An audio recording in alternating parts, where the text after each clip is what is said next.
Hello everyone, welcome to my channel. Please subscribe and hit the bell icon. P&B spoilers. Luna's horrifying night horrifies Poppy.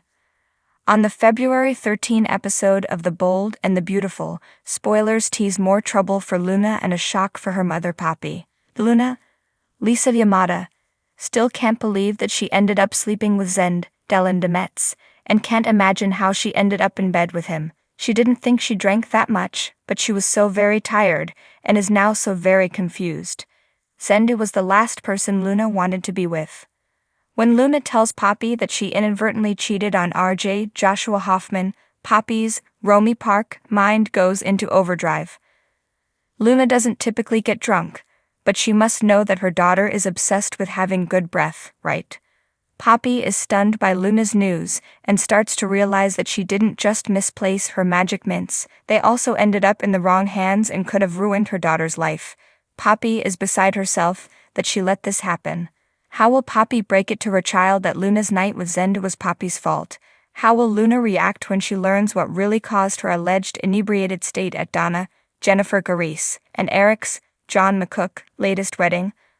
Luna and Zend also have a talk after a night that he felt was wonderful, and that Luna can barely remember. Do things seem awkward between them as Luna tries to make sense of what really happened? Luna is definitely not acting like a happy young woman the morning after. Zend might not understand Luna's change of heart, but he is glad she had one. However, he might be about to learn that his assumption about Luna's feelings might not be true. Will RG walk on them and wonder high in the sky, casting its pale light over the quaint town of Willow Creek? Nestled amidst the towering trees and winding roads was the charming bed and breakfast, a place where travelers sought refuge from the hustle and bustle of city life. But on this particular night, the peaceful ambience was shattered by a series of events that would haunt the guests for years to come. Luna, a mysterious woman with dark eyes and a haunting past, had checked into the bed and breakfast earlier that evening. She arrived alone, her demeanor cloaked in an air of secrecy that intrigued the innkeeper, Poppy. Despite her reservations, Poppy welcomed Luna with a warm smile, unaware of the darkness that lurked beneath the surface.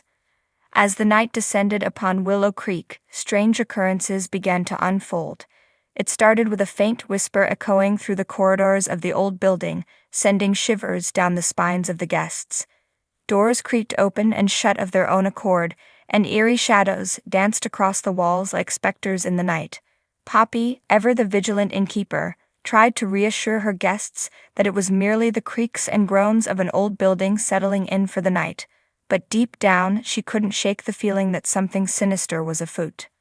Meanwhile, Luna remained secluded in her room, her presence casting a palpable sense of unease throughout the bed and breakfast. As the clock struck midnight, a blood-curdling scream pierced the silence, jolting everyone from their slumber. Poppy rushed to investigate, her heart pounding in her chest as she feared the worst.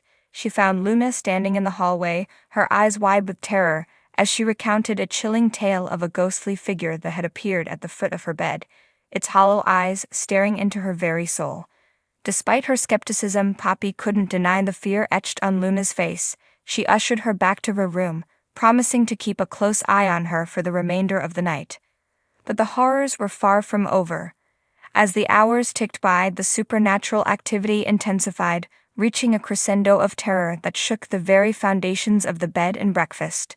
Furniture flew across rooms, paintings twisted on their hooks, and a bone-chilling wail echoed through the halls, sending chills down the spines of even the bravest guests.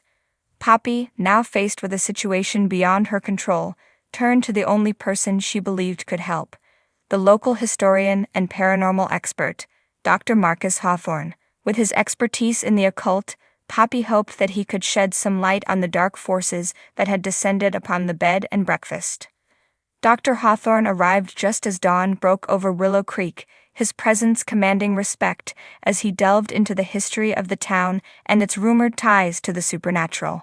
Together, he and Poppy uncovered a long-forgotten legend of a vengeful spirit that haunted the very grounds upon which the bed and breakfast stood. According to local lore, the spirit belonged to a young woman who had been wronged in life and sought retribution in death. Her restless soul wandered the earth, forever bound to the place where her tragic tale had unfolded. Armed with this newfound knowledge, Poppy and Dr. Hawthorne devised a plan to lay the spirit to rest once and for all. They gathered the guests in the foyer, their faces pale with fear as they listened to the tale of the vengeful spirit that haunted their midst. With trembling hands, they formed a circle around Luna's room, their voices raised in a chant meant to banish the spirit back to the realm of the dead. For hours they persisted, their resolve unwavering in the face of the unknown. And then, as suddenly as it had begun, the chaos ceased. The air grew still, and a sense of peace washed over the bed and breakfast like a warm embrace. The vengeful spirit had been vanquished, its hold over the living broken at last. As the sun rose over Willow Creek, the guests bid farewell to the bed and breakfast, their hearts heavy with the weight of the night's events. But amidst the lingering fear and uncertainty, there was a glimmer of hope, the promise of a new day, free from the horrors of the past. And as Poppy watched them depart, she knew that though the scars of that fateful night would never fully heal, they would serve as a reminder of the strength that lies within us all, a strength born of courage, resilience, and the unshakable bonds of friendship.